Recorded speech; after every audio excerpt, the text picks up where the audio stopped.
I've taken the path of very focused on tech, where you've Mhm. kind of taken the path of, you have your own book, you have your brokerage, you have this technology platform. And it sounds like you're also doing a little bit on the lending side. So you're wearing a lot of different hats, Yeah. and I think it's commendable.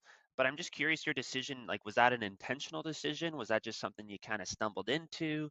Talk to me a little bit about that, kind of all these different hats that you wear. It's honestly a common question, but it was kind of necessary. I think that's a direction that fintech is going anyway. For years and years, startups have been known to raise money and it works and it doesn't. Pros and cons. Yeah. Exactly. Most of the time when you're approaching investors, whether it's Mars DD or Mars IAF or going DMZ. into funds, Yeah. yeah, exactly. When you're Hmm. going there, basically you have no revenue, you're a cash burner. Oh, yeah. So it's become increasingly hard, even for the really great ideas, to kind of push forward past that step of, okay, we need help at this point. And so I took a little bit of inspiration from other fintech companies. I said, well, there has to be a way to incorporate having cash flow while also simultaneously launching what you love. So Right. I think that the brokerage and the lending side help with that cash flow so that, we can push some pretty aggressive and out there ideas, because we have a 6 product suite on the tech side. And Wow. I say if we were working just as a tech company, we probably would have one. Yeah, probably. And Yep. that's okay.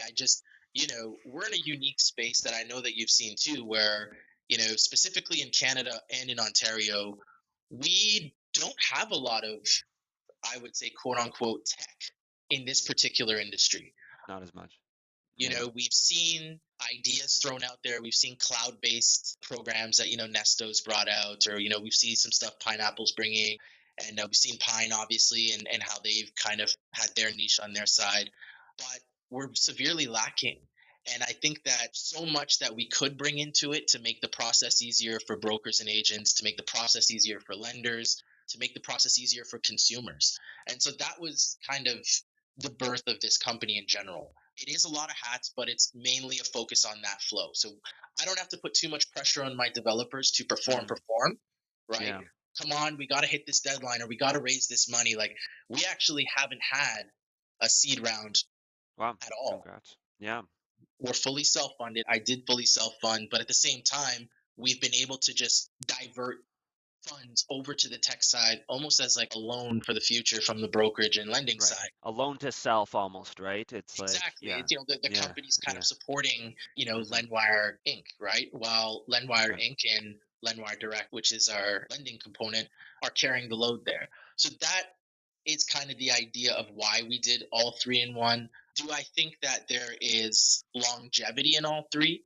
I mean, that's to be discussed. I think in general, Of course. the Yeah. industry is shifting, from a broker centric point to banks wanting to know how they can go direct to consumer. Yeah. So we'll see what the future holds. I have my suspicions on, changeover in the next decade or so, and, Okay. Well, possibly agents not having as much responsibility as they do now, just based on the interesting. trajectory of banks Yeah. almost being able to accomplish direct to consumer. Yeah. Well, I want to dive into that a bit, but maybe just a quick comment on what you're saying. I think it's almost necessary a little bit to make Canada tax because this is the flow I see is that if you want to go out and get an investor and raise a bunch of money, you got to hit a home run, right? If you're an investor, you don't invest in a single, you don't want to invest in double, you want to invest in the home runs. And then inevitably, when you talk to an investor says, let's hit home runs, they say, well, why are we operating in Canada? Why don't we go to our friendly neighbors to the south, the Yep. US, which is a 10 times market, right? If we're going to be hitting that home run, I want a 10 times chance of hitting that home run. And that's how it evolves. And I don't blame anyone specifically. I think that's just the market dynamics to say if you're a Canadian company that wants to go out and raise a bunch of money, you will inevitably drift south. And that's okay if you're selling like Instacart. I don't know if you know that company. Oh, of course, yeah. We use them all the time, one of our favorites. I have friends who work there and they were a Canadian company and they drifted south and now they're, doing their thing and they're great, but they're grocery delivery.